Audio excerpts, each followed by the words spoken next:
ഹരി ഓം. എല്ലാവർക്കും നമസ്കാരം.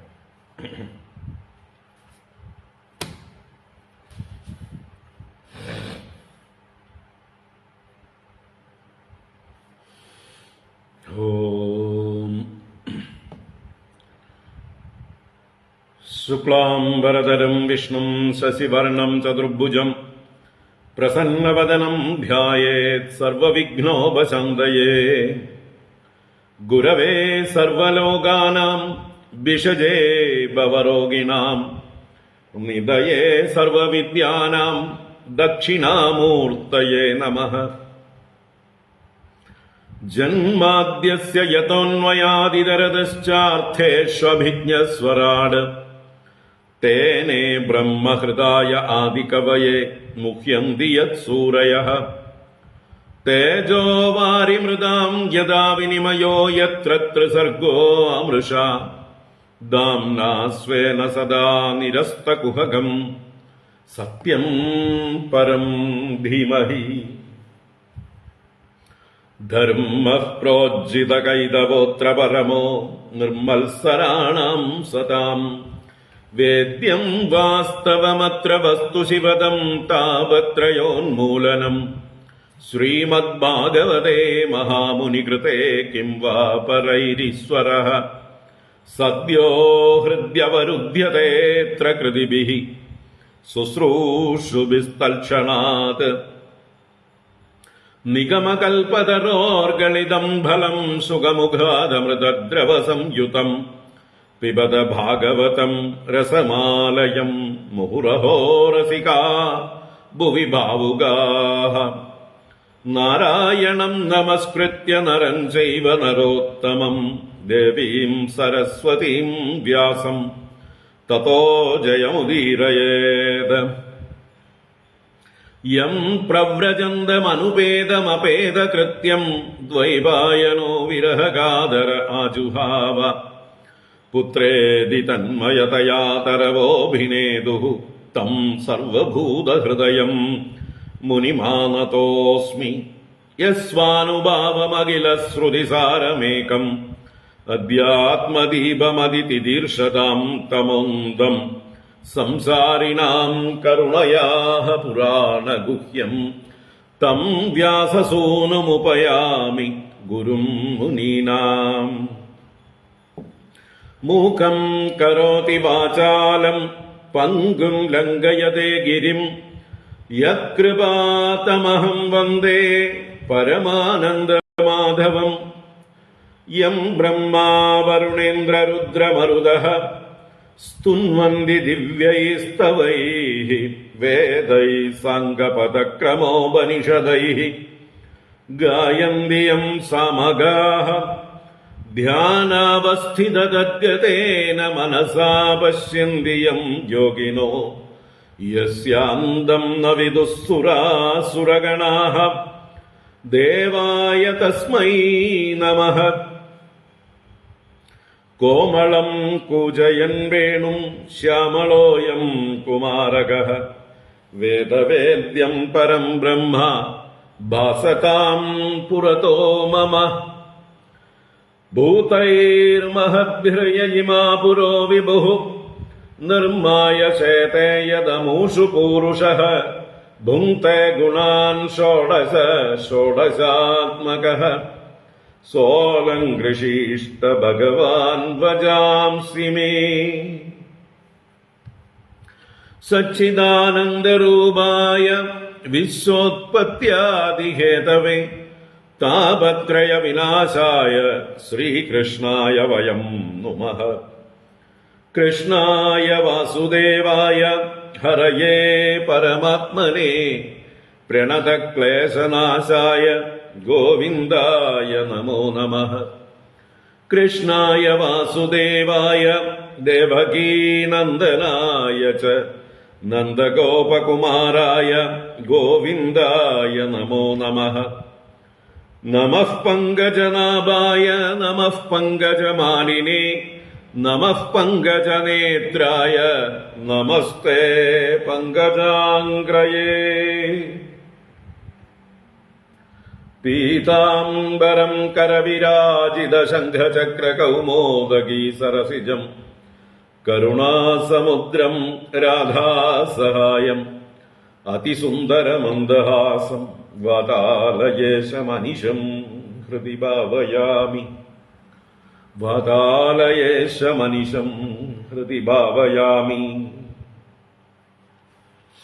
ഓം നമോ ഭഗവതേ വാസുദേവായ. ഓം നമോ നാരായണായ. ഓം ശ്രീ ഗുരുവായൂരപ്പ ശരണം. ഓം നമഃ പരമഋഷിഭ്യോ നമഃ. പരമഋഷിഭ്യഃ ശ്രീ ഗുരുഭ്യോ നമഃ. നാരായണ.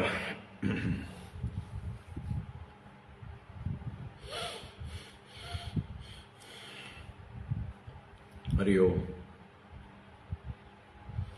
എല്ലാവർക്കും നമസ്കാരം. എല്ലാവർക്കും സുപ്രഭാതം, ശുഭദിനം, സുസ്വാഗതം. ശ്രീമദ് ഭാഗവത ജ്ഞാനഗംഗാ പ്രവാഹത്തിലേക്ക് ഏവർക്കും സുസ്വാഗതം. നാരായണ.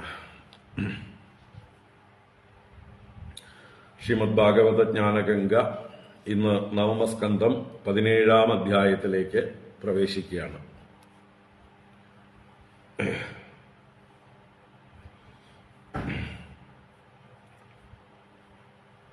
17-ാം അധ്യായം പുരൂരവസിന്റെ മൂത്തപുത്രനായ ആയുവിന്റെ വംശത്തെ വിസ്തരിച്ച് 18 ശ്ലോകങ്ങളിൽ എണ്ണി പറയുകയാണ്. കാര്യമായിട്ട് കഥയൊന്നുമില്ല.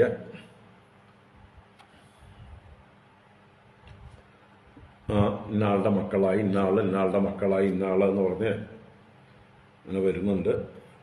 1-2 ആൾക്കാരെ കുറിച്ച് ചില സൂചനകൾ മാത്രം നൽകുന്നുണ്ട്. അപ്പൊ നമുക്ക് ആദ്യം വായിക്കാം. 17-ാം അധ്യായം ചെറിയ അധ്യായമാണ്. 18 ശ്ലോകങ്ങൾ വായിച്ച് പിന്നീട് അത് കാണാം. ഓം നമോ ഭഗവതേ വാസുദേവായ. അത ശ്രീമദ് ഭാഗവതേ നവമസ്കന്ധേ 17-ോऽധ്യായഃ. ശ്രീശുക ഉവാച.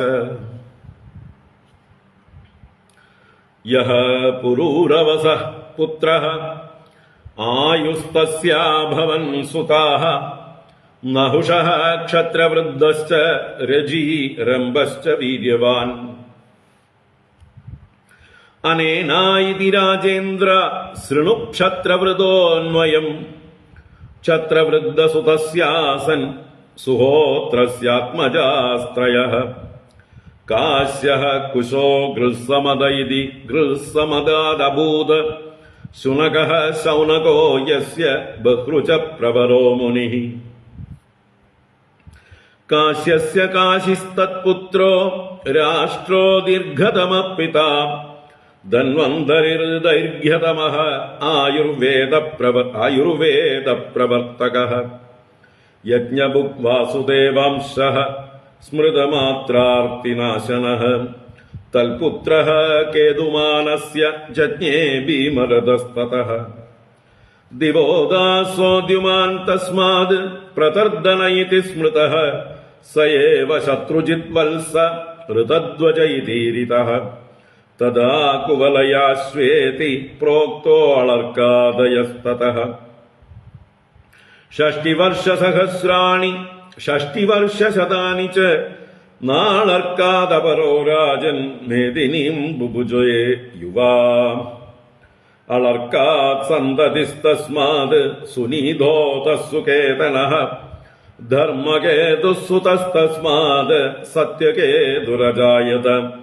दृष्टकेतुः सुकुमारक्षितीश्वरः.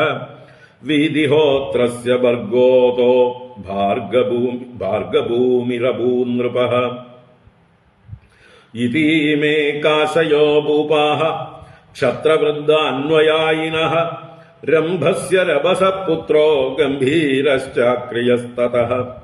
तस्य क्षेत्रे ब्रह्मजज्ञे शृणुवंशम् अनेन सह.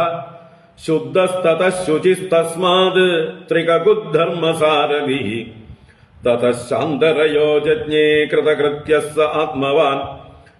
രജേഃ പഞ്ചശതാന്യാസൻ പുത്രാണാം അമിതൗജസാം ദേവൈരഭ്യർത്ഥിതോ ദൈത്യാൻ ഹത്വേന്ദ്രായ ദദാദ്ദിവം ഇന്ദ്രസ്തസ്മൈ പുനർദത്വാ ഗൃഹീത്വാ ചരണൗ രജേഃ ആത്മാനമർപ്പയാമാസ പ്രഹ്ലാദാദി അരിശങ്കിതഃ പിതര്യുപരതേ പുത്രായാചമാനായ നോ ദദുഃ ത്രിവിഷ്ടപം മഹേന്ദ്രായ യജ്ഞഭാഗാൻ സമാദദുഃ ഗുരുണാ ഹൂയമാനേ അഗ്നൗ ബലഭിത്തനയാൻ രജേഃ അവധീത് ഭ്രംശിതാൻ മാർഗാത് ന കശ്ചിദവശേഷിതഃ കുശാത് പ്രതിക്ഷാത്രവൃദ്ധാത് സഞ്ജയസ്തൽസുതോ ജയഃ തതഃ കൃതസ്യാപി ജജ്ഞേ ഹര്യവനോ നൃപഃ സഹദേവസ്തതോ ഹീനോ ജയസേനസ്തു തൽസുതഃ സംകൃതിസ്തസ്യ ച ജയഃ ക്ഷത്രധർമാ മഹാരഥഃ ക്ഷത്രവൃദ്ധാന്വയാ ഭൂപാഃ ശൃണുവംശം ച നാഹുഷാദ്. ഹരി ഓം. ഇത് ശ്രീമദ്ഭാഗവതേ മഹാപുരാണേ പാരമഹംസ്യാം സംഹിതായാം നവമസ്കന്ധേ ചന്ദ്രവംശാനുവർണ്ണനേ സപ്തദശോऽധ്യായഃ. സർവത്ര ഗോവിന്ദനാമ സങ്കീർത്തനം ഗോവിന്ദ ഗോവിന്ദ. നാരായണാഖില ഗുരോ ഭഗവൻ നമസ്തേ. നാരായണാഖില ഗുരോ ഭഗവൻ നമസ്തേ. നാരായണാഖില ഗുരോ ഭഗവൻ നമസ്തേ. ഓം.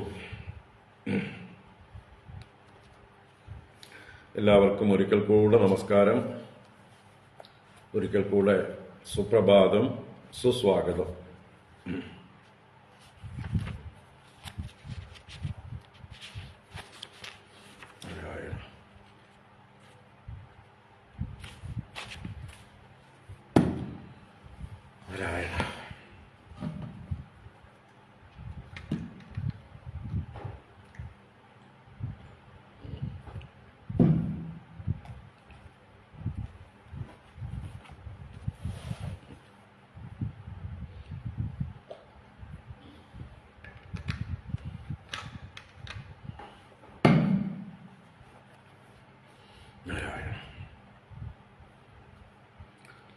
നമ്മൾ കഴിഞ്ഞ 2 അധ്യായങ്ങളിലായിട്ട് പുരൂരവസിന്റെ വംശവും അതിൽ വിജയന്റെ വംശം, അതിൽ ഗാദി, പിന്നീട് ജമദഗ്നി, പിന്നീട് പരശുരാമന്റെ കഥയൊക്കെ വർണ്ണിച്ചു. അതിനുശേഷം വിശ്വാമിത്ര ചരിതവും ഗാദിപുത്രനായിട്ടുള്ള വിശ്വാമിത്രന്റെ ചരിത്രവും സൂചിപ്പിച്ചു. അങ്ങനെ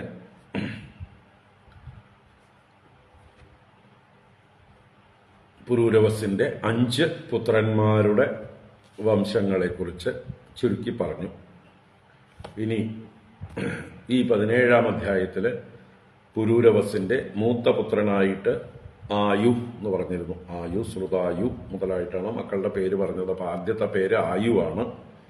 ആ ആയുസ്സിന്റെ വംശം ഈ 17-ാം അധ്യായം മുതൽക്ക് പറയുന്നു.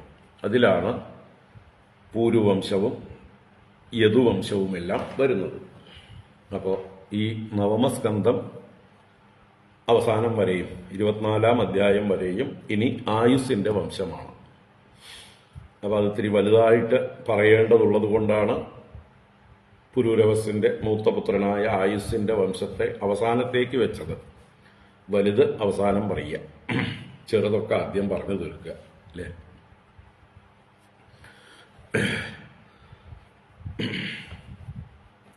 അപ്പോ അതിലേക്ക് നമുക്ക് പ്രവേശിക്കാം, നോക്കാം.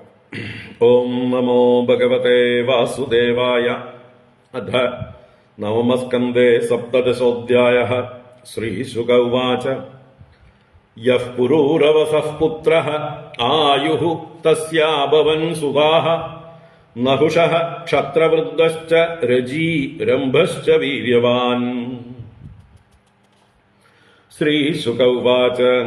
യഃ പുരൂരവസഃ പുത്രഃ ആയുഃ തസ്യാഭവൻ സുതാഃ നഹുഷഃ ക്ഷത്രവൃദ്ധശ്ച രജി രംഭശ്ച വീര്യവാൻ.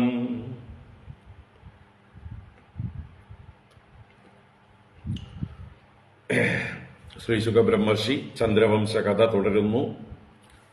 പറയുന്നു, യഹ പുരൂരവസഃ പുത്രഃ ആയുഃ.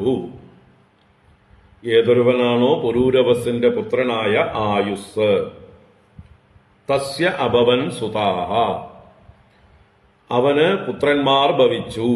ആരൊക്കെയാണ് ആ പുത്രന്മാർ? നഹുഷഃ ക്ഷത്രവൃദ്ധശ്ച രജി രംഭശ്ച. വീര്യവാൻ എന്നുള്ളത് രംഭന്റെ ഒരു വിശേഷണമായിട്ടാണ് പ്രയോഗിച്ചിരിക്കുന്നത്. അപ്പൊ 4 മക്കളുടെ പേര് പറഞ്ഞു ആൾക്ക്. ആയുസ്സിന് നഹുഷൻ, ക്ഷത്രവൃദ്ധൻ, രജി, രംഭൻ.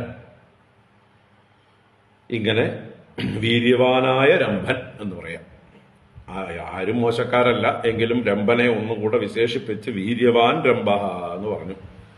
അപ്പൊ ഇനി ഈ അധ്യായത്തില് ബാക്കി 17 ശ്ലോകങ്ങളെ കൊണ്ട് നഹുഷൻ ഒഴികെയുള്ള ബാക്കി 3 മക്കളുടെ പരമ്പരകളാണ് പറയുന്നത്. അതെന്താ? നഹുഷനെ മാറ്റിവെച്ച്, നഹുഷന്റെ കഥ വലുതായതുകൊണ്ട്. അപ്പൊ ആയുസ്സിന്റെ മൂത്ത പുത്രനായ നഹുഷന്റെ മക്കളുടെ കഥ കുറച്ച് വിസ്തരിക്കാനുള്ളത് കൊണ്ട് അത് അടുത്ത അധ്യായം മുതൽക്കാണ് ആരംഭിക്കുന്നത്. അപ്പോ ബാക്കി 3 മക്കൾ ക്ഷത്രവൃദ്ധൻ, രജി, രംഭൻ, ഇവരുടെ മക്കളുടെ കഥയാണ് ഇനി 17 ശ്ലോകങ്ങളിൽ നമ്മൾ കാണാൻ പോകുന്നത്. ഇപ്പൊ കാര്യം എളുപ്പമായില്ലേ? നഹുഷനെവിടെ എന്ന് ഈ അധ്യായത്തിൽ നമ്മൾ ഇനി തിരയണ്ട. അടുത്ത അധ്യായം നഹുഷനെ പറഞ്ഞുകൊണ്ടാണ് ആരംഭിക്കുന്നത്. നഹുഷന്റെ വംശത്തിലാണ് യതിയും യയാതിയും ഒക്കെ വരാൻ പോകുന്നത്. ആ യയാതിയുടെ വംശത്തിലാണ് യദുവും പൂരുവും ഒക്കെ വരുന്നത്. അപ്പൊ അങ്ങനെ പോകാൻ വേണ്ടിയിട്ടാണ്. അപ്പൊ വലുത് വലുത് മാറ്റി മാറ്റി വെക്കുക. നമ്മുടെ ജീവിതത്തിലും പഠിക്കേണ്ട ഒരു പാഠമാണ്. നമ്മുടെ ജീവിതത്തിൽ ചെയ്യാനുള്ള ചെറിയ ചെറിയ കാര്യങ്ങളൊക്കെ ആദ്യം തീർക്കുക. എന്നിട്ട് വലുതിന് ബാക്കി സമയം റിലാക്സ് ചെയ്ത് ചെയ്യാം. മറ്റതെല്ലാം കൂടി ഒന്നിച്ച് പെൻഡിങ് കിടക്കുമ്പോൾ വലിയൊരു ഭാരമായിട്ട് നമുക്ക് തോന്നും. എണ്ണം കുറയണ്ടല്ലോ എന്ന് വിചാരിച്ചിട്ട്. പക്ഷെ പലതും ചെറിയ കാര്യങ്ങളായിരിക്കും. അതങ്ങോട്ട് തീർത്തു വെച്ച് കഴിഞ്ഞാൽ പിന്നെ വലുതിന്റെ ഭാരം മാത്രമേ ഉള്ളൂ. ഒരു ഭാരം ചുമന്നാൽ മതി. സ്ട്രെസ് കുറയും. റിലാക്സ് ചെയ്ത് ചെയ്യാനും പറ്റും. സ്ട്രെസ് കുറയും തോറും നമുക്ക് ചെയ്യുന്ന പ്രവൃത്തിയിൽ കൂടുതൽ ശ്രദ്ധയുണ്ടാവും, എഫിഷ്യൻസി ഉണ്ടാവും. അപ്പോൾ ആദ്യം ചെറിയ ചെറിയ കാര്യങ്ങൾ ചെയ്തു തീർക്കുക. പെട്ടെന്ന് തീർക്കാൻ പറ്റുന്നതൊക്കെ ആദ്യം തീർത്ത് വയ്ക്കുക. അത് വീട്ട് അടിച്ചു വാരുന്നത് തുടങ്ങി, തുണി അലക്കുന്നത് തുടങ്ങി, പാത്രം കഴുകുന്നത് തുടങ്ങി, പാചകം ചെയ്യുന്നത് തുടങ്ങി, എല്ലാറ്റിലും ഇത് അപ്ലൈ ചെയ്യാവുന്നതാണ്. ഓക്കെ, കുട്ടികൾക്ക് വിദ്യാഭ്യാസ കാര്യങ്ങളിലാണെങ്കിലും എല്ലാറ്റിലും.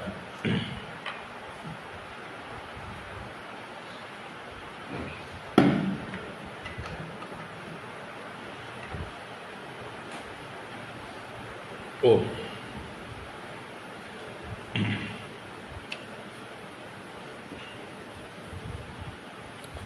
ഇപ്പൊ നമുക്ക് തുടരാം.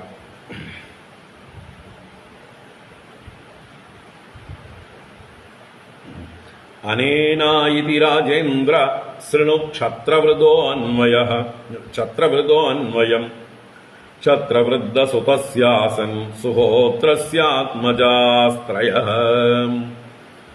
അനേനായിതി രാജേന്ദ്ര ശൃണു ക്ഷത്രവൃതോ അന്വയം ക്ഷത്രവൃദ്ധസുതസ്യാസൻ സുഹോത്രസ്യാത്മജാസ്ത്രയഃ.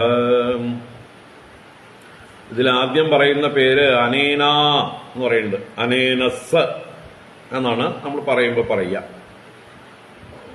സകാരമാണ് ദീർഘമായി അനേന എന്നായി മാറുന്നത്. അപ്പോ അനേനസ് ഇതി രാജേന്ദ്ര, അല്ലയോ പരീക്ഷിത്തെ, അനേനസ് എന്നും കൂടി ഒരു മകനുണ്ട്. ആർക്ക്? ആയുസ്സിന്. അപ്പൊ ആയുസ്സിന് 5ാമത്തെ മകനാണ് അനേനസ്. നഹുഷഃ ക്ഷത്രവൃദ്ധശ്ച രജി രംഭശ്ച വീര്യവാൻ എന്ന് പറഞ്ഞിട്ട് നിന്നില്ല, തുടരുകയാണ്. അനേനാ ഇതി, അനേനസ് എന്നും 5ാമനായിട്ടൊരു പുത്രൻ. എന്നിട്ട് 5 പേര് പറഞ്ഞതിന് ശേഷം പിന്നെ പറയണ ശൃണു ക്ഷത്രവൃതോ അന്വയം. അപ്പൊ ആയുസ്സിന്റെ രണ്ടാമത്തെ പുത്രനാണ് ക്ഷത്രവൃദ്ധൻ. ആ ക്ഷത്രവൃദ്ധന്റെ അന്വയത്തെക്കുറിച്ച് കേട്ടോളൂ എന്ന് പറഞ്ഞുകൊണ്ട് ആയുസിന്റെ പൗത്രന്മാരെ കുറിച്ച് പറയാൻ ആരംഭിക്കുന്നു. പുത്രന്മാർ 5 പേര്, അനേനസ് അടക്കം. നഹുഷൻ തുടങ്ങി അനേനസ് വരെ 5 മക്കൾ. അതിൽ പിന്നീട് ക്ഷത്രവൃദ്ധന്റെ അന്വയം കേട്ടോളൂ എന്ന് പറഞ്ഞ് ക്ഷത്രവൃദ്ധ സുതസ്യ ആസൻ സുഹോത്രസ്യ ആത്മജാഹ ത്രയഃ. അപ്പൊ ക്ഷത്രവൃദ്ധ സുതസ്യ സുഹോത്രസ്യ എന്ന് പറയുന്നതിലൂടെ ക്ഷത്രവൃദ്ധന് ഒരു മകനേ ഉണ്ടായിരുന്നുള്ളൂ, സുഹോത്രൻ. ക്ഷത്രവൃദ്ധന്റെ മകനാണ് സുഹോത്രൻ. അവന് തസ്യ ത്രയഃ ആത്മജാഹ ആസന്, 3 പുത്രന്മാരുണ്ടായി. ആർക്ക്? സുഹോത്രന്. സുഹോത്രൻ ആരാണ്? ക്ഷത്രവൃദ്ധ സുതനാണ്. അപ്പൊ ആയുസിന്റെ പുത്രൻ, രണ്ടാമത്തെ പുത്രനാണ് ക്ഷത്രവൃദ്ധൻ, അദ്ദേഹത്തിന്റെ പുത്രൻ സുഹോത്രൻ, അദ്ദേഹത്തിന് 3 മക്കളുണ്ടായി. ആ 3 മക്കളുടെ പേരാണ് അടുത്ത ശ്ലോകത്തിൽ പറയുന്നു. കാശ്യഃ കുശഃ ഗൃത്സമദ ഇതി. തുടരുകയാണ്. കാശ്യ കുശോ ഗൃത്സമദ ഇതി ഗൃത്സമദാദഭൂത ശുനകഃ ശൗനകോ യസ്യ ബഹ്രുജ പ്രവരോ മുനിഃ. കാശ്യഃ കുശോ ഗൃത്സമദഃ ഇതി ഗൃത്സമദാദഭൂത ശുനകഃ ശൗനകോ യസ്യ ബഹ്രുജ പ്രവരോ മുനിഃ. അപ്പൊ സുഹോത്രന്റെ 3 മക്കൾ ആരൊക്കെയാന്ന് പറയാണ്? കാശ്യഃ കുശഃ ഗൃത്സമദഃ ഇതി. കാശ്യൻ, കുശൻ, ഗൃത്സമദൻ ആരുടെ മക്കളാണ്? സുഹോത്രന്റെ മക്കളാണ്. എന്നിട്ട് പിന്നെ പറയണു ഗൃത്സമദാത്. അപ്പൊ അതിൽ 3 മക്കളിൽ അവസാനത്തെ പറഞ്ഞതായിട്ട് ഗൃത്സമദാത് അഭൂത് ശുനകഃ. ഗൃത്സമദനിൽ നിന്നാണ് ശുനകൻ എന്ന ഋഷി ഉണ്ടായത്. ആ ശുനകന്റെ പുത്രനാണ് ശൗനകഃ. നമ്മുടെ സൂത ശൗനക സംവാദത്തിൽ വരുന്ന ആ ശൗനകൻ തന്നെയാണെന്നാണ് മനസ്സിലാക്കുന്നത്. ശൗനകഃ യസ്യ ബഹ്രുജ പ്രവരോ മുനിഃ. ബഹ്രുജ പ്രവരഃ മുനി, അനേക ഋക്കുകളിൽ പ്രവരൻ. ബഹ്രുജൻ എന്ന് പറഞ്ഞാൽ അനേക ഋക്കുകൾ എന്ന് പറഞ്ഞാൽ അനേക വേദമന്ത്രങ്ങളിൽ പ്രവരനായിട്ടുള്ള, നിപുണനായിട്ടുള്ള ശൗനകൻ എന്ന മുനി ഈ വംശത്തിലാണ്. ആരുടെ വംശത്തില്? ഗൃത്സമദന്റെ പുത്രനായിട്ട്. ഗൃത്സമദന്റെ പുത്രനായി ശുനകനും, ശുനകന്റെ പുത്രനായി ശൗനകനും. ശുനകന്റെ മകനായതുകൊണ്ടാണ് ശൗനകൻ എന്ന പേര്. അപ്പോ ഇതാണ് വംശം.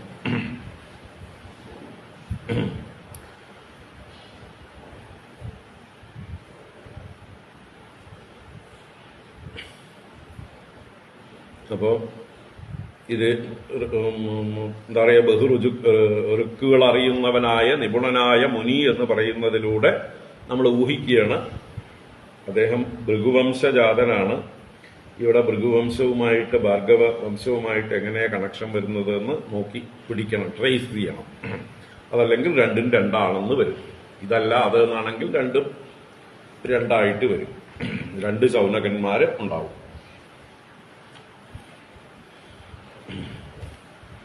ഉപനിഷത്തുകളിൽ ഒരു ശൗനകനുണ്ട്. ശൗനകോ വൈ മഹാശാലോ എന്ന് പറഞ്ഞുകൊണ്ട് മുണ്ടകോപനിഷത്ത് ആരംഭിക്കുന്നുണ്ട്. ശൗനകൻ എന്ന് പറയുന്ന ഒരു മഹാശാലൻ, അദ്ദേഹം പിതാവിനെ, അങ്കിരസ് മഹർഷിയെ സമീപിക്കുന്നു. അങ്ങനെ ഇതായിട്ടാണ് വരുന്നത്. അല്ല, വരുണൻ അദ്ദേഹത്തിന്റെ പിതാവായിട്ട് ആരെയാ പറയുന്നത്? അങ്കിരസിനെയാണോ?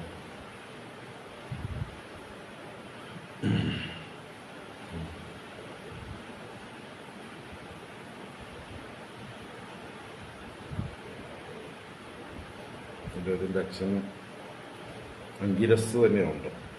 അപ്പൊ വേറെയാണ്, ആ ശൗനകൻ വേറെയാണ്. അതെ, ആ ശൗനകൻ വേറെ തന്നെയാണ്. അപ്പൊ ശൗനകന്മാര് വേറെ വേറെ ഉണ്ട് എന്ന് വ്യക്തം. ഓർമ്മ വരിക. അപ്പൊ ശൗനകഃ യസ്യ ബഹ്രുജ പ്രവരഃ മുനിഃ. ശൗനകന്മാരൊക്കെ കേമന്മാരാണെന്ന് വരുന്നു. നമുക്ക് നോക്കാം, പിന്നെ എവിടെയെങ്കിലും ഇതിനെ കണക്ട് ചെയ്യുന്നുണ്ടോ നോക്കാം.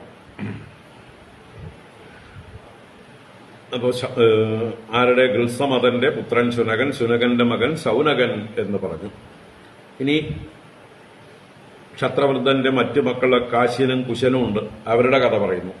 കാശ്യസ്യ കാശിഹി തൽപുത്രോ രാഷ്ട്രോ ദീർഘതമഃ പിതാ ധന്വന്തരിർ ദൈർഘതമഃ ആയുർവേദ പ്രവർത്തകഃ യജ്ഞഭുക് വാസുദേവാംശഃ സ്മൃതമാത്രാർത്തിനാശനഃ തൽപുത്രഃ കേതുമാൻ അസ്യ ജജ്ഞേ ഭീമരഥസ്തതഃ.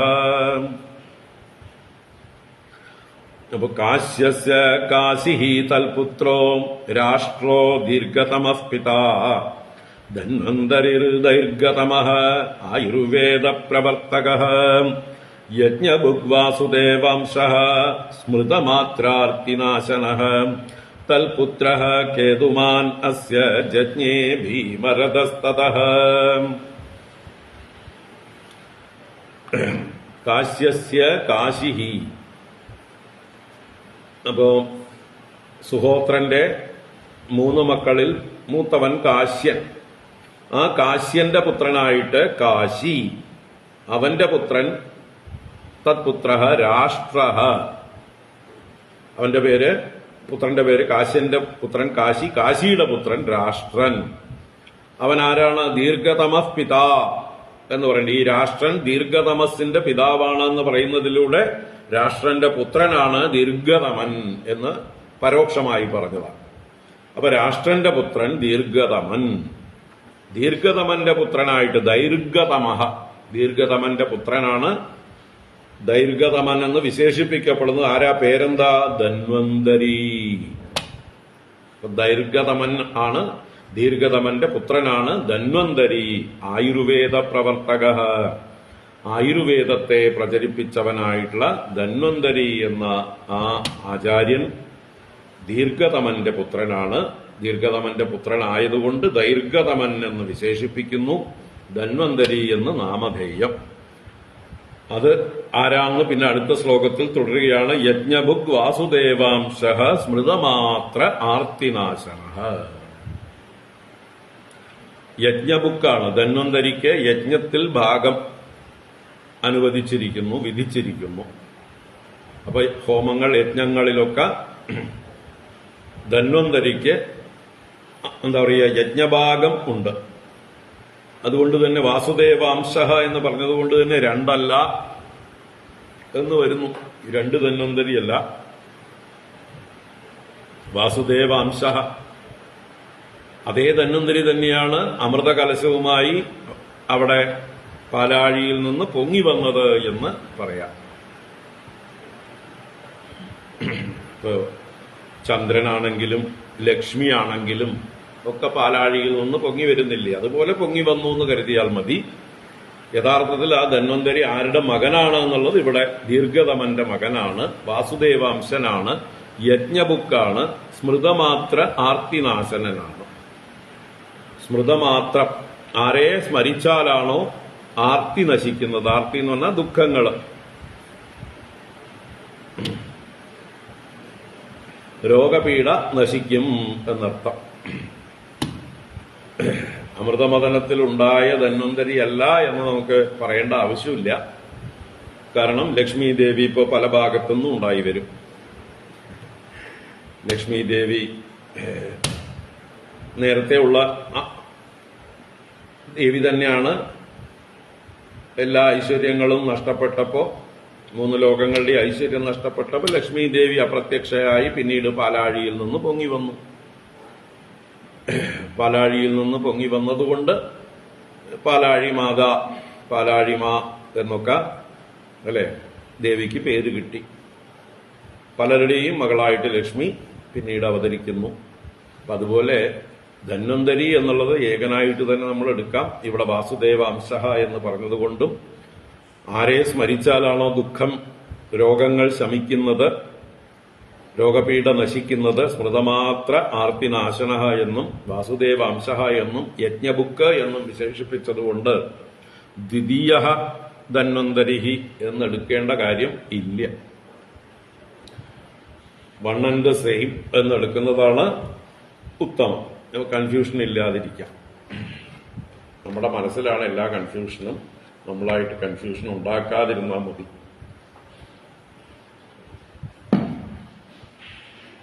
അല്ലെങ്കിൽ തന്നെ എല്ലാം ഒന്നല്ലേ, അദ്വൈതം അല്ലെ? വിവിധ രൂപങ്ങൾക്ക് വിവിധ നാമങ്ങൾ നമ്മൾ കൽപ്പിക്കുന്നു.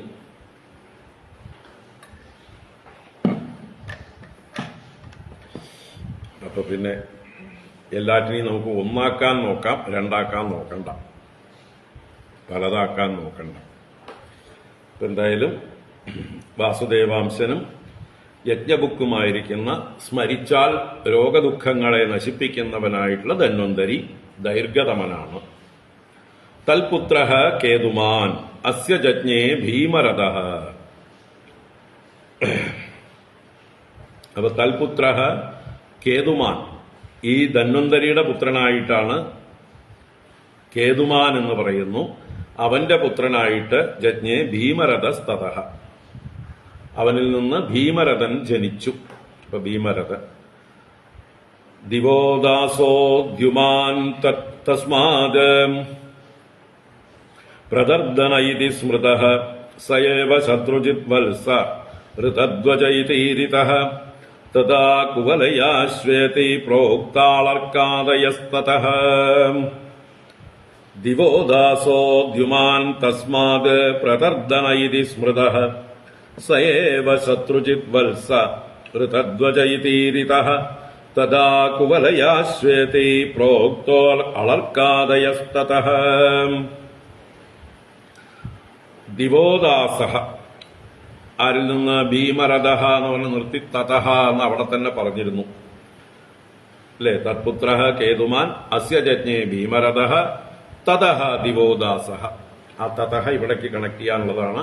തതഹ ദിവോദാസഃ, ഭീമരഥനിൽ നിന്ന് ദിവോദാസൻ. പിന്നെ ദ്യുമാൻ തസ്മാത്, തസ്മാത് ദ്യുമാൻ, ദിവോദാസന്റെ പുത്രനായിട്ട് ദ്യുമാൻ ഉണ്ടായി. അവന്റെ പുത്രൻ പ്രദർദനഃ ഇതി സ്മൃതഃ. ദ്യുമാന്റെ പുത്രനാണ് പ്രദർദനൻ. പിന്നെ സയേവ ശത്രുജിത് വത്സ ഋതധ്വജ ഇതി ഈരിതഃ. അപ്പൊ അവനെ തന്നെ ശത്രുജിത്ത് എന്നും ഋതധ്വജൻ എന്നും തഥാ കുവലയാശ്വഃ ഇതി പ്രോക്തോ. അപ്പൊ ഈ പ്രദർദനന് 3 അഡീഷണൽ പേരുകളാണ് ഇവിടെ എടുത്തു പറഞ്ഞത്. ശത്രുജിത്ത്, ഋതധ്വജൻ, കുവലയാശ്വ. ഈ പേരുകളൊക്കെ ആരുടെ തന്നെയാണ്? പ്രദർദനന്റെ തന്നെയാണെന്നാണ് പറഞ്ഞത്. അതാണ് പ്രദർദന ഇതി സ്മൃതഃ സയേവ ശത്രുജിത് വത്സ എന്നുള്ളത് പരീക്ഷത്തിനെ സംബോധനയാണ്. സുഖബ്രഹ്മർഷി അല്ലയോ വത്സ പരീക്ഷിത്തെ, സയേവ ശത്രുജിത്ത്, പ്രദർദനയേവ ശത്രുജിത്ത് ഋതധ്വജ ഇതി ഈരിതഃ, ഋതധ്വജൻ എന്നും പറയപ്പെടുന്നു. തഥാ കുവലയാശ്വഃ ഇതി പ്രോക്തഃ, അപ്രകാരം തന്നെ കുവലയാശ്വൻ എന്നും പറയപ്പെടുന്നു. അപ്പോ പ്രദർദനന് മറ്റ് 3 പേരുകൾ കൂടെ, 4 സംജ്ഞകളാണ് അദ്ദേഹത്തിന് ഉള്ളത് എന്നർത്ഥം. അളർക്കാദയഃ തതഃ. തതഃ എന്ന് പറഞ്ഞാൽ ഈ പ്രദർദനനിൽ നിന്ന്, ഫ്രം ഹിം, അളർക്കാദയഃ, അളർക്കൻ മുതലായവർ ജനിച്ചു. അളർക്കൻ വളരെ പ്രശസ്തനാണ്. നമ്മുടെ ദത്താത്രേയ മഹർഷിയുടെ ശിഷ്യനാണ്. കാർത്തവീര്യാർജുനെ പോലെ, പ്രഹ്ലാദനെ പോലെ ദത്താത്രേയ മഹർഷിയുടെ അനുഗ്രഹം യദുമഹാരാജാവിന് കിട്ടിയിട്ടുണ്ട് അല്ലെ? അങ്ങനെ പലർക്കും ഈ അവധൂതനായി നടക്കുന്ന ദത്താത്രേയ മഹർഷിയുടെ അനുഗ്രഹം കിട്ടിയിട്ടുണ്ട്. അതിൽ അളർക്കന് പ്രത്യേകം കിട്ടിയിട്ടുണ്ട്. അതാണ് അളർക്കാദയ സ്തത. അളർക്കൻ മുതലായവർക്കും, അല്ലെങ്കിൽ അളർക്കൻ മുതലായവർ പ്രദർദനനിൽ നിന്ന് എന്നർത്ഥം. ഇനി ആ അളർക്കന്റെ മാഹാത്മ്യം സൂചിപ്പിക്കുകയാണ്. ഷഷ്ടിവർഷ സഹസ്രാണി ഷഷ്ടിവർഷ ശതാനി ച നാളർക്കാദപരോ രാജൻ മേദിനീം ബുഭുജേ യുവാ. അളർക്കന്റെ മാഹാത്മ്യം. ഷഷ്ടിവർഷ സഹസ്രാണി ഷഷ്ടിവർഷ ശതാനി ച നാളർക്കാദ അപരോ രാജൻ മേദിനീം ബുഭുജേ യുവാ. ഷഷ്ടിവർഷ സഹസ്രാണി, ഷഷ്ടി 60, സഹസ്രം 1000, അപ്പൊ 60,000. അതിന്റെ കൂടെ ഷഷ്ടി വർഷ ശതാനി എന്ന് പറഞ്ഞാൽ 60 × 100 100 6000.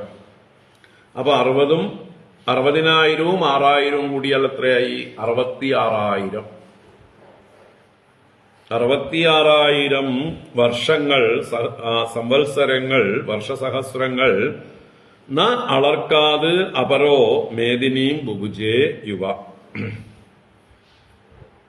അപ്പൊ യുവാവായിരുന്ന അദ്ദേഹം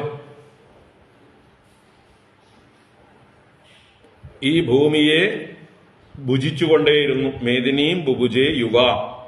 വേറൊരു രാജാവ് അളർക്കനിൽ നിന്ന് അപരനായിട്ട് ഇതുപോലെ അനുഭവിച്ചിട്ടില്ല.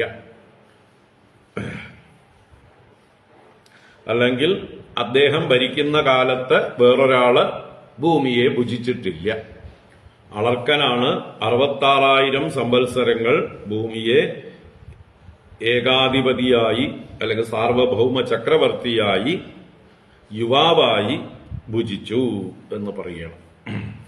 അപ്പൊ യൗവനത്തോടുകൂടെ 66,000 വർഷം ഭൂമിയെ അനുഭവിച്ച ചക്രവർത്തി ആയിരുന്നു അളർക്കൻ. അവനെ പോലെ മറ്റൊരാൾ ആ കാലത്ത് ഉണ്ടായിരുന്നില്ല എന്ന് അദ്ദേഹത്തിന്റെ മാഹാത്മ്യം എടുത്തു പറയാണ്. അതിന് കാരണം ദത്താത്രേയ മഹർഷിയുടെ അനുഗ്രഹമാണ്. അളർക്കാത് സന്തതിസ്തസ്മാത് സുനീതോദസുകേതനഃ ധർമ്മകേതുസുതസ്തസ്മാത് സത്യകേതുരജായത. അളർക്കാത് സന്തതിസ്തസ്മാത് സുനീതോദസുകേതനഃ ധർമ്മകേതുസുതസ്തസ്മാത് സത്യകേതുരജായത.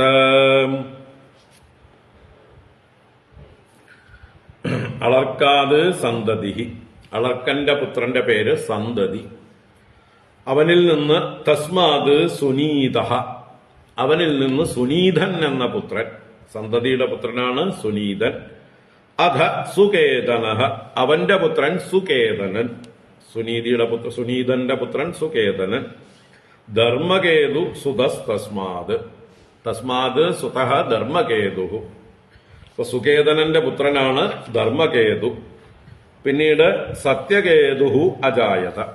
അവനിൽ നിന്ന് ധർമ്മസേതുവിൽ നിന്ന് സത്യകേതു ജാതനായി. അങ്ങനെ അളർക്കന്റെ വംശം. ദൃഷ്ടകേതുസുതസ്തസ്മാത് സുകുമാരഃ ക്ഷതീശ്വരഃ വീതിഹോത്രസ്യ ഭർഗോദോ ഭാർഗഭൂമിർ അപൂനൃപഃ. ദൃഷ്ടകേതുസുതസ്തസ്മാത് സുകുമാരക്ഷതീശ്വരഃ വീതിഹോത്രസ്യ ഭർഗോദോ ഭാർഗഭൂമിരപൂനൃപഃ. ഇനി ദൃഷ്ടകേതുഹു സുതഃ തസ്മാത് എന്ന് വെച്ചാൽ അവസാനം പറഞ്ഞ സത്യകേതുവിന്റെ പുത്രനാണ് ദൃഷ്ടകേതു. അവന്റെ പുത്രൻ സുകുമാരഃ ക്ഷിതീശ്വരഃ. രാജാവാണ്. ക്ഷിതീശ്വരൻ എന്ന് പറഞ്ഞാൽ ഭൂമിപതി. അപ്പൊ സുകുമാരൻ രാജാവായി. പിന്നീട് വീതിഹോത്ര. സുകുമാരന്റെ പുത്രൻ വീതിഹോത്രൻ. അവന്റെ പുത്രനായി ഭർഗഃ. വീതിഹോത്രസ്യ ഭർഗോതോ ഭാർഗഭൂമി അപൂനൃപഃ. പിന്നീട് ഭർഗന്റെ പുത്രനായി ഭാർഗഭൂമി എന്ന് പറയുന്ന ആള് രാജാവായി തീർന്നു. ഭാർഗഭൂമി. ഇതീമേ കാശയോ ഭൂപാഹ ക്ഷത്രവൃദ്ധ അന്വയായിനഃ. ഇതീമേ കാശയോ ഭൂപാഹ ക്ഷത്രവൃദ്ധ അന്വയായിനഃ. ഇത് ഇപ്രകാരം ഇമേ ഈ പറഞ്ഞതെല്ലാം കാശയഃ ഭൂപാഹ. കാശ്യൻ എന്ന് പറയുന്ന ആളുടെ വംശത്തിൽപ്പെട്ട രാജാക്കന്മാരാകുന്നു. ക്ഷത്രവൃദ്ധ അന്വയായിനഃ. ക്ഷത്രവൃദ്ധന്റെ വംശത്തിലും ജനിച്ചവരായിരുന്നു. ക്ഷത്രവൃദ്ധന്റെ മകനാണ് കാശ്യൻ. അപ്പൊ കാശ്യന്റെയും ക്ഷത്രവൃദ്ധന്റെയും തലമുറകൾ, പരമ്പരകൾ, വംശങ്ങളാകുന്നു ഈ പറഞ്ഞതെല്ലാം. ക്ഷത്രവൃദ്ധൻ ആരാണ്? ക്ഷത്രവൃദ്ധൻ നമ്മുടെ ആയുസ്സിന്റെ 2ാമത്തെ മകൻ. അപ്പൊ ആയുസ്സിന്റെ 2ാമത്തെ പുത്രനായ ക്ഷത്രവൃദ്ധന്റെ വംശമാണ് ഈ 10ാം ശ്ലോകം വരെ വർണ്ണിച്ചത്. ഒരാളുടെ വംശമേ പറഞ്ഞുള്ളൂ. ഇനി അദ്ദേഹത്തിന്റെ ആരുടെ ആയുസ്സിന്റെ മറ്റൊരു പുത്രനാണ് രംഭൻ. അല്ലെ? പുരൂരവസ പുത്ര ആയുഹു തസ്യ അഭവൻ സുതാഹ നഹുഷ ക്ഷത്രവൃദ്ധശ്ച രജി രംഭശ്ച അനേനാഹ. എന്നിങ്ങനെ പറഞ്ഞു. അപ്പൊ രംഭൻ മൂന്നാമത്തെ പുത്രനായി പറഞ്ഞ രംഭന്റെ വംശം പറയാണ്. രംഭസ്യ രഭസഃ പുത്രഃ ഗഭീരശ്ച ക്രതുസ്തതഃ തസ്യ ക്ഷേത്രേ ബ്രഹ്മജജ്ഞേ ശൃണു വംശം അനേന സഹ. രംഭസ്യ രഭസഃ പുത്രോ ഗഭീരശ്ച ക്രതുസ്തതഃ തസ്യ ക്ഷേത്രേ ബ്രഹ്മജജ്ഞേ ശൃണു വംശം അനേന സഹ. രംഭന്റെ വംശം എളുപ്പത്തിൽ കഴിയാണ്. അതാണ് രംഭസ്യ രഭസഃ പുത്രഃ. രംഭന് രഭസൻ എന്ന പുത്രനും ഗഭീരശ്ച അവന്റെ പുത്രനായി ഗഭീരനെന്നും അല്ലെങ്കിൽ പുത്രോ ഗഭീരശ്ച എന്ന് പറയുമ്പോ രംഭന് രണ്ട് പുത്രന്മാർ, രഭസൻ ഗഭീരൻ. രഭസനും ഗഭീരനും. ക്രതുഹു തതഃ രഭസനിൽ നിന്ന് ക്രതു ഉണ്ടായി. തസ്യ ക്ഷേത്രേ ബ്രഹ്മജജ്ഞെ ക്രതുവിന്റെ വംശത്തില് ബ്രാഹ്മണരാണ് ഉണ്ടായത്. ബ്രഹ്മജജ്ഞെ ബ്രഹ്മ എന്ന് പറഞ്ഞാൽ ബ്രാഹ്മണര്. അപ്പൊ ക്രതുവിന്റെ വംശം ക്ഷത്രിയ വംശമായിരുന്നു എങ്കിലും അതിൽ നിന്ന് പിന്നീടുണ്ടായവരെല്ലാം ബ്രാഹ്മണരായി ഭവിച്ചു. ബ്രഹ്മജജ്ഞേ എന്നാണ്. നോക്കപ്പോ ക്ഷത്രിയ വംശം എങ്ങനെയാണ് ബ്രാഹ്മണരായിത്തീരുന്നത്? അവരുടെ കർമ്മം കൊണ്ട്, അവരുടെ സ്വഭാവം കൊണ്ട്, അവരുടെ ഗുണം കൊണ്ട്. അപ്പൊ സത്വഗുണം വർദ്ധിച്ചവരും ബ്രാഹ്മണ സ്വഭാവമുള്ളവരും ബ്രഹ്മജ്ഞാനം നേടാൻ പ്രയത്നം ചെയ്യുന്നവരുമായിട്ടുള്ള ബ്രാഹ്മണരായി ഭവിച്ചു. അതാണ്. അപ്പൊ ക്രതുവിന്റെ വംശത്തിൽ ബ്രാഹ്മണരായി ഭവിച്ചു. അതുകൊണ്ട് ആ വംശം പിന്നെ രാജാക്കന്മാരല്ലാത്തത് കൊണ്ട് പറയുന്നില്ല. ഇവിടെ രാജവംശങ്ങളെയാണല്ലോ പറയുന്നത്. പൂർവീകരായ രാജാക്കന്മാരെയാണ് എണ്ണി എണ്ണി പറയുന്നത്. അവർ വഴിമാറി പോകുമ്പോൾ മറ്റ്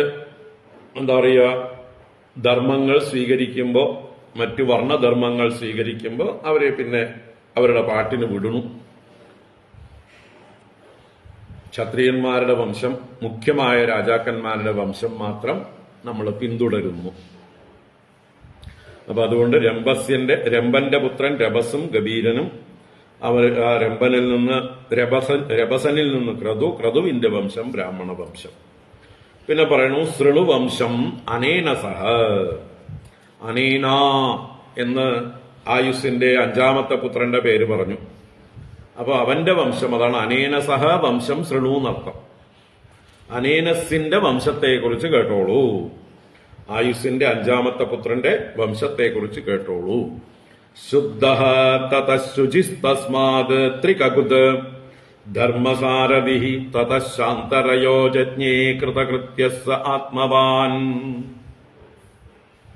ശുദ്ധസ്തതഃ ശുചിസ്തസ്മാത് ത്രികകുത് ധർമ്മസാരഥിഃ തതഃ ശാന്തരയോ ജജ്ഞേ കൃതകൃത്യഃ സ ആത്മവാൻ. അപ്പോ അനേനസിന്റെ വംശത്തിലാണ് ശുദ്ധ. അനേനസിന്റെ മൂത്തപുത്രൻ ശുദ്ധൻ. തതഃ ശുചിഃ ശുദ്ധന്റെ മകൻ ശുചി. തസ്മാത് ത്രികകുത് ആ ശുചിയുടെ പുത്രനാണ് ത്രികകുത്ത് എന്ന് പേരുള്ളവൻ.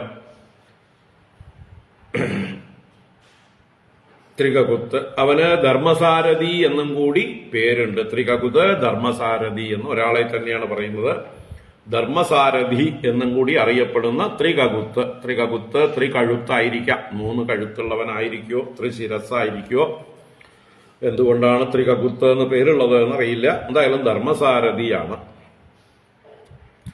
പിന്നീട് അവനിൽ നിന്ന് അവന്റെ പുത്രൻ തതഃ ശാന്തരയഃ ജജ്ഞേ ശാന്തരയൻ ജനിച്ചു. പിന്നീട് കൃതകൃത്യഃ സ ആത്മവാൻ ആ ശാന്തരയൻ ആത്മവാനായിരുന്നു എന്ന് വെച്ചാൽ ആത്മജ്ഞാനം നേടി കൃതകൃത്യനായി തീർന്നു എന്ന് വെച്ചാലോ സന്യാസിയായി തീർന്നു. മക്കളുണ്ടായില്ല, അതുകൊണ്ട് വംശം പറയേണ്ടതില്ല എന്ന് സൂചനയാണ്. ശാന്തരയൻ ആത്മജ്ഞാനിയായി നിവൃത്തിനിരതനായി സന്തതിയില്ലാതെ പോയി. സോ ദാറ്റ് അനേനസിന്റെ വംശം ശാന്തരയനോടുകൂടി തീരുന്നു. ശുദ്ധനിൽ നിന്ന് അനേനസിന്റെ പുത്രൻ ശുദ്ധൻ, ശുദ്ധന്റെ പുത്രൻ ശുചി, അവനിൽ നിന്ന് ധർമ്മസാരഥിയായ ത്രികകുത്ത്, അവന്റെ പുത്രൻ ശാന്തരയൻ. അതോടുകൂടി ആ വംശം തീർന്നു. ഇനി ആയുസ്സിന്റെ മൂന്നാമത്തെ മകൻ അല്ലെ, രജി എന്നവന്റെ വംശത്തെക്കുറിച്ച് പറയണം. രജേഹേ പഞ്ചശതാന്യാസൻ പുത്രാണാം അമിതൗജസാം ദേവൈരഭ്യർത്ഥിതോ ദൈത്യാൻ ഇന്ദ്രായ അതദാത് ദിവം. രജേഹേ പഞ്ചശതാനി ആസൻ പുത്രാണാം അമിതൗജസാം ദേവൈരഭ്യർത്ഥിതോ ദൈത്യാൻ ഹത്വാ ഇന്ദ്രായ അതദാത് ദിവം. രജേഹെ, രജി എന്ന ആയുവിന്റെ മൂന്നാമത്തെ പുത്രന് പഞ്ചശതാനി ആസൻ പുത്രാണാം അമിതൗജസ, അമിതൗജസ്സുകളായ പ്രഗത്ഭരായ പുത്രന്മാരുടെ പഞ്ചശതാനി 500, ശതങ്ങൾ 5. അപ്പൊ 500 മക്കളുണ്ടായിരുന്നു രജിക്ക്, കേമന്മാരായിട്ടുള്ളവര്. അവര് പ്രഗത്ഭരായതുകൊണ്ട് ദേവന്മാര് വന്ന് ഇവരുടെ കാല് പിടിച്ചു. അതാണ് ദേവൈഹി അഭ്യർത്ഥിതോ ദൈത്യാൻ ഹത്വാ ഇന്ദ്രായ അതദാത് ദിവം. ദേവൈരഭ്യർത്ഥിത, ദേവന്മാരാൽ വന്ന് അഭ്യർത്ഥിക്കപ്പെട്ടവരായി ഈ രജിയുടെ പുത്രന്മാർ 500 പേരും സഹായം അഭ്യർത്ഥിച്ചു.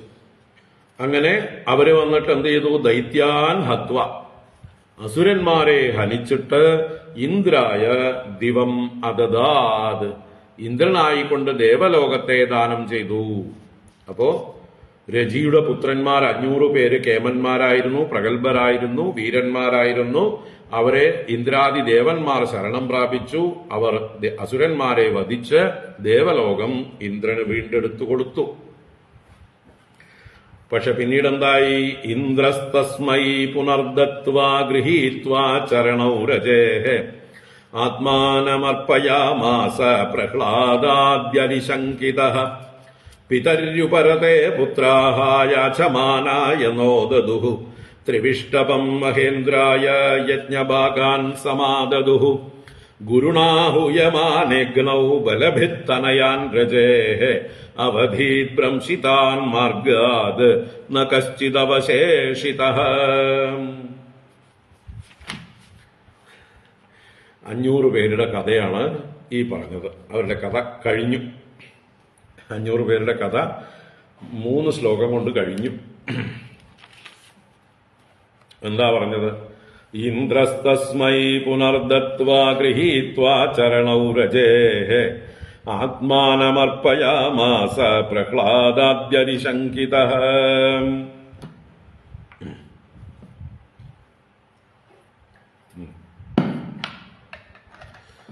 അപ്പോ മുമ്പ് ദേവന്മാർ രജിയെയും മക്കളെയും അഭ്യർത്ഥിച്ച് അസുരന്മാരെ വധിച്ച് സ്വർഗം വീണ്ടുകൊടുത്തു. പക്ഷെ പിന്നീടും ഇന്ദ്രന് പ്രഹ്ലാദനിൽ നിന്ന് ഭയമുണ്ടായി. അതാണ് പ്രഹ്ലാദാദി അരിശങ്കിത ഇന്ദ്ര. പ്രഹ്ലാദാദികളായ അരികളിൽ നിന്ന്, ശത്രുക്കളിൽ നിന്ന് ശങ്കിതനായിട്ടുള്ള ഇന്ദ്രൻ തസ്മൈ പുനഃ ദത്വാ, തസ്മൈ ആ രജിക്കായിക്കൊണ്ട് പുനഃ ദത്വ വീണ്ടും കൊടുത്തു. എന്തിനെ? സ്വർഗത്തിന്റെ ഉത്തരവാദിത്വം കയ്യിൽ കൊടുത്തു. ആരുടെ കയ്യില്? രജിയുടെ കയ്യില്. അതാണ് ഗൃഹീത്വ ചരണൗ രജേഹേ, രജേഹേ ചരണൗ ഗൃഹീത്വ, രജിയുടെ കാലുകളെ പിടിച്ചിട്ട്. അപ്പൊ രജിയുടെ കാലുകളിൽ ചെന്ന് പിടിച്ചപേക്ഷിച്ചു, ഈ രാജ്യം, ഈ സ്വർഗത്തിന്റെ ആധിപത്യം അങ്ങ് ഏറ്റെടുക്കണം, ഞാനിവിടെ ഇരുന്നാൽ എന്റെ കാര്യം പോക്കാണ്, എനിക്ക് പ്രഹ്ലാദനിൽ നിന്ന് ഭയമുണ്ട് എന്ന് പറഞ്ഞിട്ട് കുറച്ചു കാലം ഇദ്ദേഹത്തെ സ്വർഗത്തിന്റെ താക്കോൽ ഏൽപ്പിക്കുകയാണ്, സിംഹാസനം ഏൽപ്പിക്കണം. ആത്മാനം അർപ്പയാമാസ, ആത്മാനം തന്നെ തന്നെ അർപ്പയാമാസ, രജിയുടെ കൈകളിൽ സുരക്ഷിതമാക്കി ഏൽപ്പിച്ചു. അപ്പൊ നോക്കൂ രജിയുടെ പ്രാഗൽഭ്യം, ശക്തി എത്രയുണ്ടെന്ന്. രജിയും 500 മക്കളും കൂടി ഇന്ദ്രനെയും സ്വർഗത്തെയും രക്ഷിച്ചു എന്നാണ് ഇവിടെ വരുന്നത്. അപ്പൊ പ്രഹ്ലാദാദി ശത്രുക്കളിൽ നിന്ന് ഭയപ്പെട്ട ഇന്ദ്രൻ രജിയുടെ കാല് പിടിച്ച് അപേക്ഷിച്ച് തന്നെ തന്നെ സമർപ്പിച്ചു, സ്വർഗത്തെ നോക്കാൻ ഏൽപ്പിച്ചു. ഒരു തൽക്കാലം കെയർ ടേക്കറായിട്ട് ഏറ്റെടുത്തു. അപ്പൊ അത്രയും യോഗ്യതയുണ്ട് എന്നർത്ഥം. പക്ഷെ പിന്നീട് എന്തായിച്ചാല് പിതരി ഉപരതേ പുത്രാഹ യാജമാനായ നോ ദദുഹു ത്രിവിഷ്ടപം മഹേന്ദ്രായ യജ്ഞഭാഗാൻ സമാദതുഹു. പിതരി ഉപരതേ സതി, പിതാവ് ഉപരമിച്ചപ്പോൾ എന്ന് പറഞ്ഞാൽ രജി പരേതനായപ്പോൾ, രജി കാലം ചെയ്തപ്പോൾ മക്കളായി ആധിപത്യം 500 പേര്, ഭൂമിയിലും സ്വർഗത്തിന്റെയും ആധിപത്യം അല്ലെ. അച്ഛനിൽ നിന്ന് മക്കളുടെ കയ്യിൽ വന്നു ചേർന്നു സ്വർഗാധിപത്യം. അപ്പൊ പുത്രാഹ യാചമാനായ മഹേന്ദ്രായ ത്രിവിഷ്ടപം നോദതു. മഹേന്ദ്രൻ വന്ന് യാചിച്ചു, അതെ എനിക്കിപ്പോ പേടിയില്ല, അച്ഛനെ ഏൽപ്പിച്ചതായിട്ടുള്ള ആ സ്വർഗം എനിക്ക് തിരിച്ചു തരൂ എന്ന് മക്കളായ 500 പേരോടും ചെന്ന് ഇന്ദ്രൻ ചെന്ന് യാചിച്ചു. അതാണ് മഹേന്ദ്രായ യാചമാനായ മഹേന്ദ്രായ ത്രിവിഷ്ടപം. ത്രിവിഷ്ടപം 3-ാം ലോകം സ്വർഗം. സ്വർഗം നോദതു, അവർ കൊടുക്കാൻ തയ്യാറായില്ല. അവര് എന്താ പൊസഷൻ കുറെ കാലം കൈവശം വെച്ച് കഴിഞ്ഞാൽ അല്ലെ സ്വന്തമാണെന്നുള്ള അവകാശം വന്നു തുടങ്ങി. വാടകക്കാർക്ക് ഇത്ര വർഷം വാടകയ്ക്ക് കൊടുത്തു കഴിഞ്ഞാൽ പിന്നെ അത് അവരുടേതാന്ന് പറയുന്നത് പോലെ ഇവിടെയും കുറച്ചു കാലം കെയർടേക്കറായി ഏൽപ്പിച്ചപ്പോ താക്കോല് കയ്യിൽ വന്നപ്പോ പൊസഷൻ ഏറ്റെടുത്തു അവര്. പിന്നീട് അവര് തന്നെ സ്വന്തമാണെന്ന് കരുതി. അതാണ് ത്രിവിഷ്ടപം നോദതു.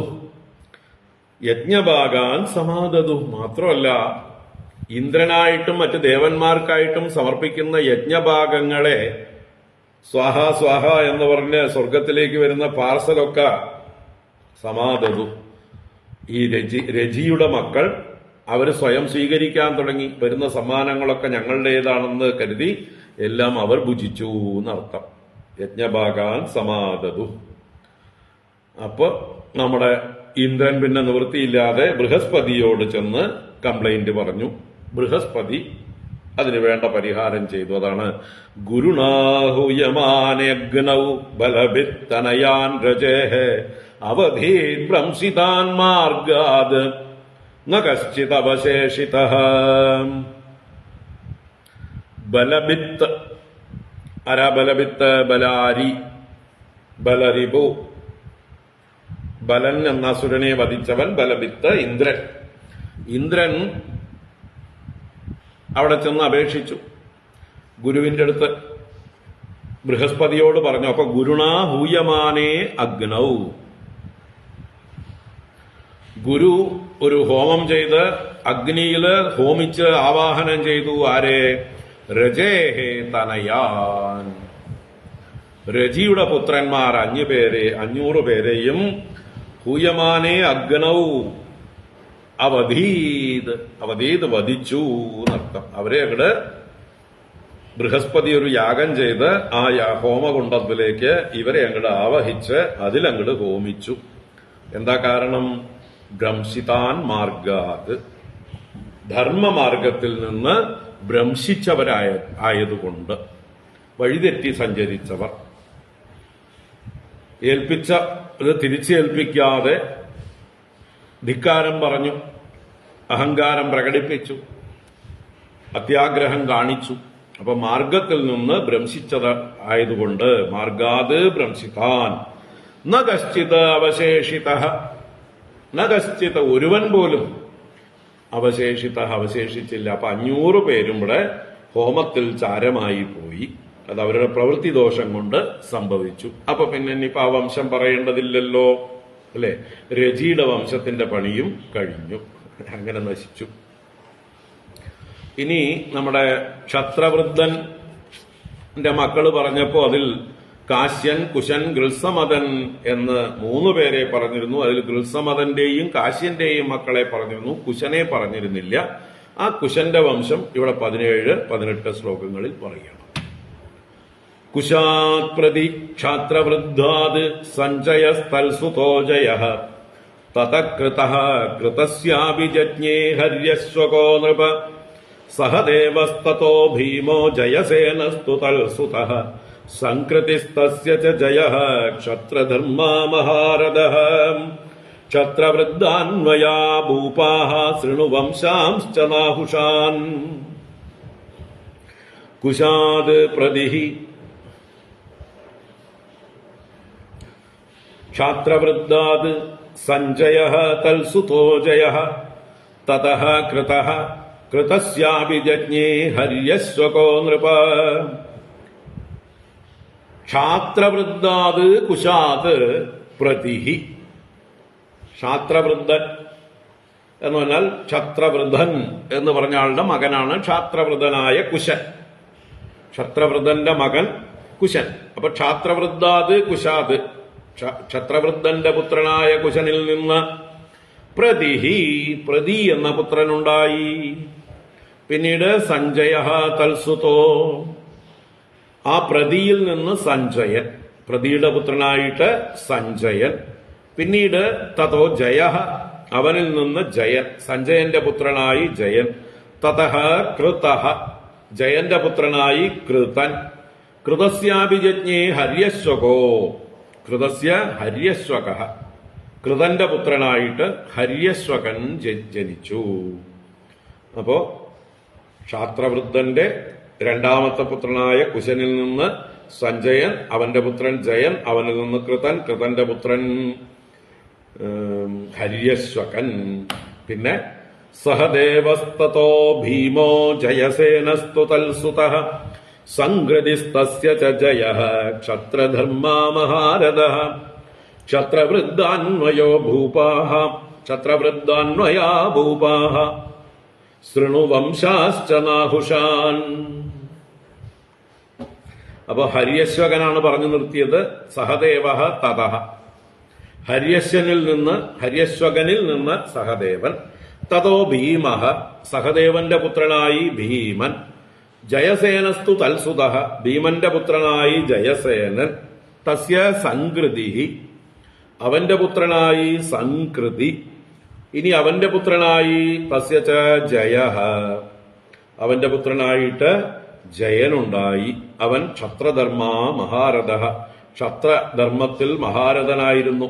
എന്നുവെച്ചാൽ ക്ഷത്രിയധർമ്മം അനുഷ്ഠിച്ച മഹാനായിരുന്നു ജയൻ എന്ന് പറഞ്ഞുകൊണ്ട് ആ ക്ഷത്രവൃദ്ധന്റെ വംശത്തെ ഉപസംഹരിക്കുന്നു. ക്ഷത്രവൃദ്ധാന്വയാ ഭൂപാഹ, ഇവരാകുന്നു ക്ഷത്രവൃദ്ധന്റെ വംശത്തിൽ ജനിച്ച മറ്റു ഭൂപന്മാർ, കുശന്റെ വംശത്തിൽ ജനിച്ച ഭൂപന്മാർ. ഇനി ശൃണു വംശാംശ്ച നാഹുഷാൻ, ശൃണു കേട്ടോളൂ. എന്തിനെ? നാഹുഷാൻ വംശാൻ, നഹുഷനെ സംബന്ധിച്ച നഹുഷന്റെ സന്തതി പരമ്പരകളെ, വംശങ്ങളെ കുറിച്ച് കേട്ടോളൂ. ആരാണ് നഹുഷൻ? ആയുസ്സിന്റെ മൂത്തപുത്രൻ. ആയുസ്സിന്റെ മൂത്തപുത്രനാണ് നഹുഷൻ. ആ നഹുഷന്റെ വംശം ഇനി കേട്ടോളൂ എന്ന് പറഞ്ഞ് അടുത്ത അധ്യായത്തിലാണ് പറയാൻ പോകുന്നത്. സഹദേവന്റെ പുത്രൻ ഭീമൻ, സഹദേവപുത്രൻ ഭീമൻ, ഭീമന്റെ പുത്രൻ ജയസേനൻ, ജയസേനനിൽ നിന്ന് സംകൃതി, സംകൃതിയുടെ പുത്രനായിട്ട് ജയൻ, അങ്ങനെ വന്നത്. സഹദേവസ്തോ ഭീമോ ജയസേനസ്തു തൽസുതഃ സംകൃതിസ്തസ്യ ച ജയഃ ക്ഷത്രധർമാ മഹാരഥഃ.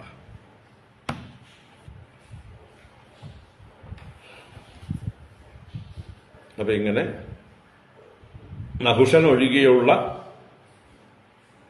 മറ്റ് പുത്രന്മാരുടെ വംശം, ആരുടെ? ആയുസ്സിന്റെ വർണ്ണിച്ചു.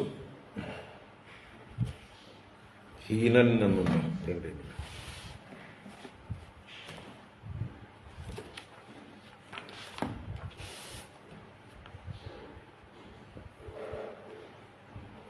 സഹദേവസ്തോ ഹീനോ ജയസേനസ്തു തൽസുതഃ. സഹദേവന്റെ പുത്രനായിട്ട് ഭീമന് പകരം ഹീനൻ എന്ന് പേര് മാറ്റമുണ്ട്. എന്തായാലും നമുക്ക് ബാധിക്കുന്നതല്ല അതൊന്നും. എന്തോ ആയിക്കോട്ടെ, അല്ലേ? എന്ത് പേര് വേണമെങ്കിലും അവർക്ക് ഇടാനുള്ള സ്വാതന്ത്ര്യമുണ്ട്. കാരണം അവരൊക്കെ മണ്ണടിഞ്ഞ് പോയി. അവരുമായിട്ട് നമുക്ക് യാതൊരു ഇടപാടുകളും ഇല്ല. ഇനി എന്തെങ്കിലും അവരുടെ ഭൂമി നമ്മുടെ പേരിൽ എഴുതി വെച്ചിട്ടുണ്ടെങ്കിൽ നമുക്ക് ക്ലെയിം ചെയ്യണമെങ്കിൽ മാത്രമേ ഇതിന്റെയൊക്കെ ആവശ്യമുള്ളൂ. അപ്പൊ എന്ത് പേരായാലും എന്താ, കുറേ പേരുകൾ, മിഥ്യകളായ പേരുകൾ, കൽപ്പിതങ്ങളായ പേരുകൾ, അതിലൊന്നും നമ്മൾ ഭ്രമിക്കാതിരിക്കുക. ഒക്കെ ഭ്രമിക്കാനുള്ളതാണ്. ഭ്രമിക്കാതിരിക്കുക എന്നുള്ളതാണ് വിവേകം.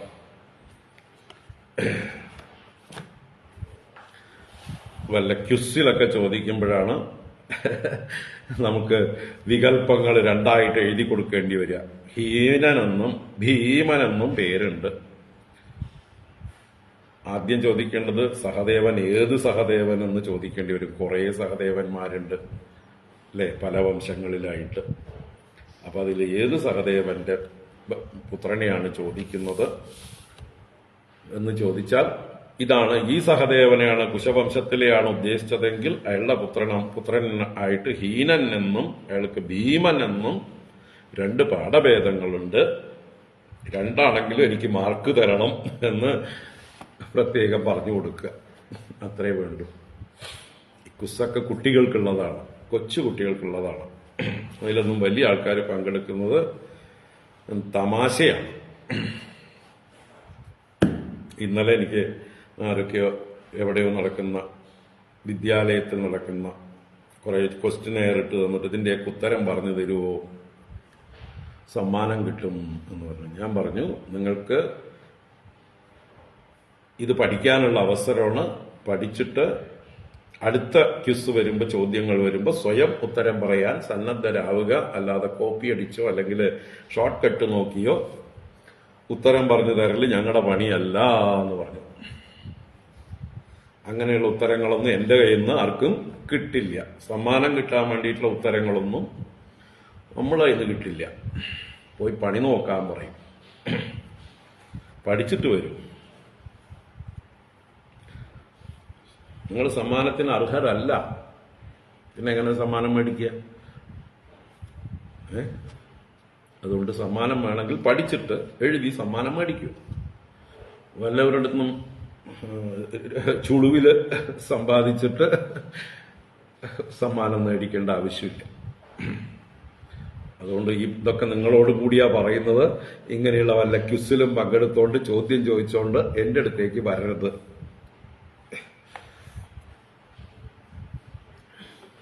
ഉള്ള സ്നേഹം അവിടെ ഇരിക്കട്ടെ. ഹരിയോ ഹരി ഓം. ഇത് ശ്രീമദ്ഭാഗവതേ മഹാപുരാണേ പാരമഹംസ്യാം സംഹിതായാം നവമസ്കന്ധേ സോമവംശ നിരൂപണ പ്രകരണേ ആയുർവംശ നിരൂപണം നാമ സപ്തദശോऽധ്യായഃ. സർവത്ര ഗോവിന്ദനാമ സങ്കീർത്തനം. ഗോവിന്ദ ഗോവിന്ദ. നാരായണാഖില ഗുരോ ഭഗവൻ നമസ്തേ. നാരായണാഖില ഗുരോ ഭഗവൻ നമസ്തേ. നാരായണാഖില ഗുരോ ഭഗവൻ നമസ്തേ. കായേന വാചാ മനസേന്ദ്രിയൈർവാ ബുദ്ധ്യാത്മനാ വാ പ്രകൃതേ സ്വഭാവാത് കരോമി യദ്യത് സകലം പരസ്മൈ നാരായണായേതി സമർപ്പയാമി. ഓം ശാന്തി ശാന്തി ശാന്തി. ഹരി ഓം. ശ്രീ ഗുരുഭ്യോ നമഃ. ഹരി ഓം. നാരായണ. ഹരി ഓം. അപ്പൊ വൈകുന്നേരം നമുക്ക് നോക്കാം, അടുത്ത അധ്യായത്തിലേക്ക് കടക്കാം. 18-ാം അധ്യായത്തിലേക്ക്, നഹുഷന്റെ വംശത്തിലേക്ക്. യതി യയാതി. യയാതിയുടെ കഥയാണ് ഇനി കുറച്ച് വിശദീകരിക്കുന്നത്. 18ഉം 19ഉം അധ്യായങ്ങളിലായിട്ടാണ് യയാതി ചരിതം. അത് കഴിഞ്ഞാൽ പിന്നെ യയാതിയുടെ മക്കളുടെ ചരിത്രം ആരംഭിക്കും. പൂരുവിന്റെ വംശവും മറ്റുമൊക്കെ പറഞ്ഞു തുടങ്ങും. അപ്പൊ വൈകിട്ട് നോക്കാം. ഓം. ഹരി ഓം. എല്ലാവർക്കും ശുഭദിനം. നാരായണ.